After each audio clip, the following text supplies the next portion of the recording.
Congressman, welcome to you. What is your response, sir, to the president ordering California National Guard troops to assist the handling of demonstrations?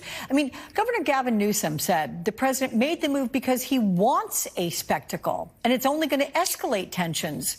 Is he right? Are you concerned that any standoff between uniformed officers and protesters will lead to more violence?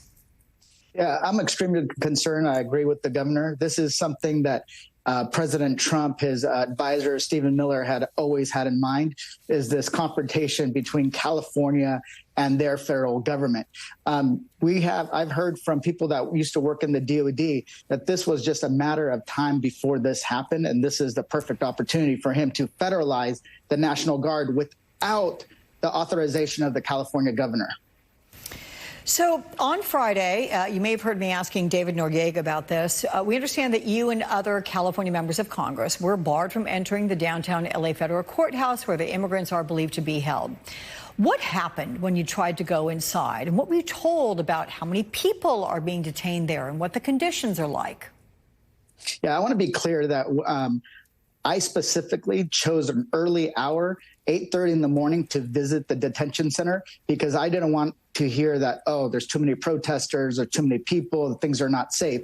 So we went specifically early in the morning and we presented ourselves like we're supposed to, showed my congressional ID card saying I'm a member of Congress under this law. I have a right to inspect the facility.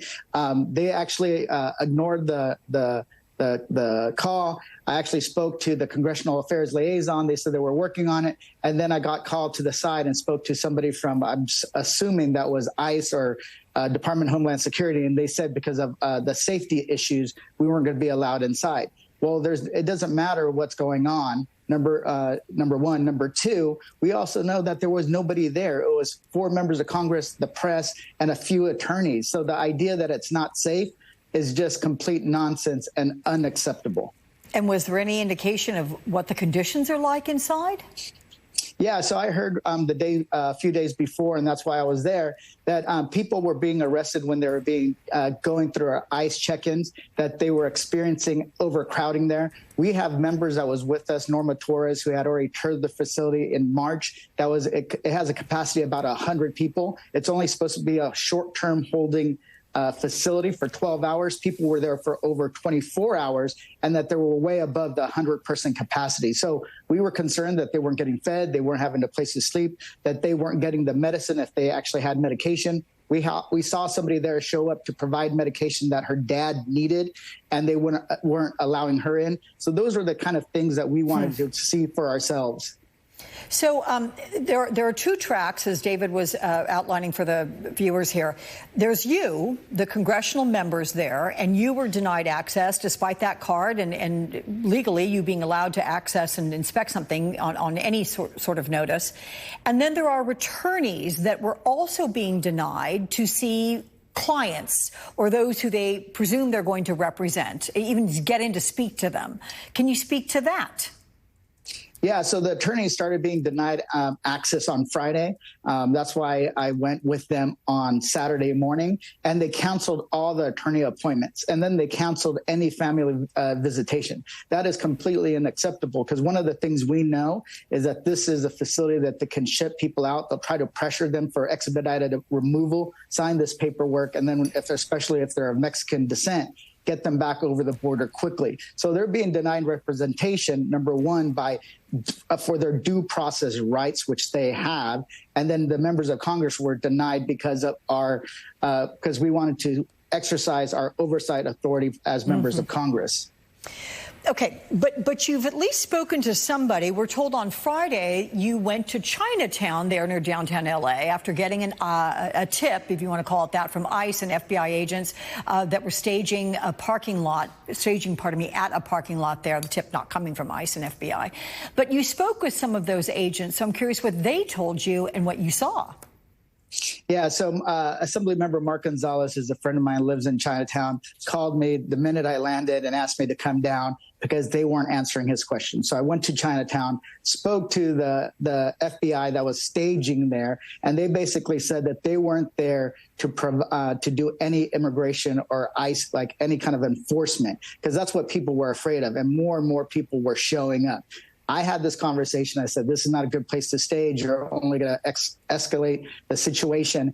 And I said, you guys should move, go somewhere else. You need to leave the area. So they were saying that they weren't there.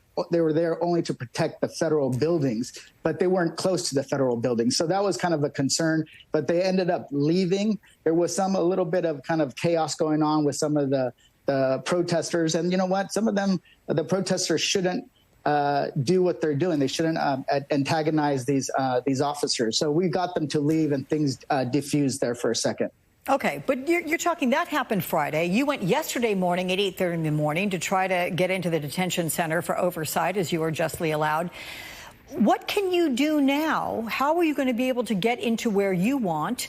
What about the attorneys who've been denied seeing potential clients? What about the families that want to get in and see their loved ones? How is this going to be resolved? So I'm going back again tomorrow to try to get back in. And this is during regular business hours. They have the National Guard. So things should be, quote unquote, safer for me when I show up.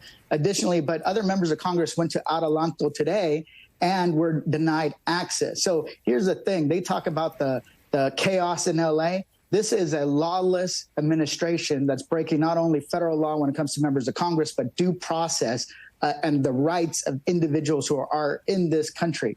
This is the only way this works is if we actually abide by the law for everybody. And they're not abiding by the law when it comes to the people that are held in detention or the checks and balances that should be in place to keep this from happening. Let me ask you about the administration's return of Kilmar Garcia to the U.S., where he faces federal charges over alleged human trafficking. What is your response to these charges, and what do you make of the administration's decision to bring him back after months of defying court orders to do so? It just shows that they actually had the ability to bring them back. Remember, oh, we can't bring them back. We don't have any ability. They were able to do it.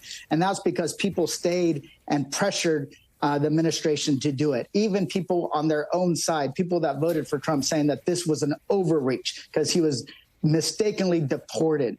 Additionally, now they're trying to cherry pick, okay, what can we charge him with? What can we show that he is a criminal?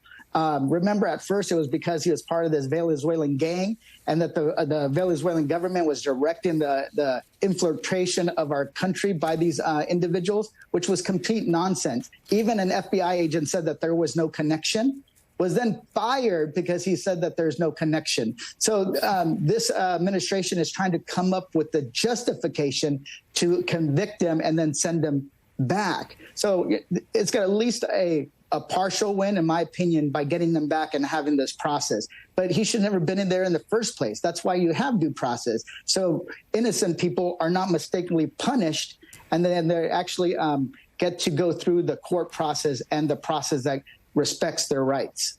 All right. California Congressman Jimmy Gomez, I appreciate all of your efforts and talking with us. Thank you so much, sir.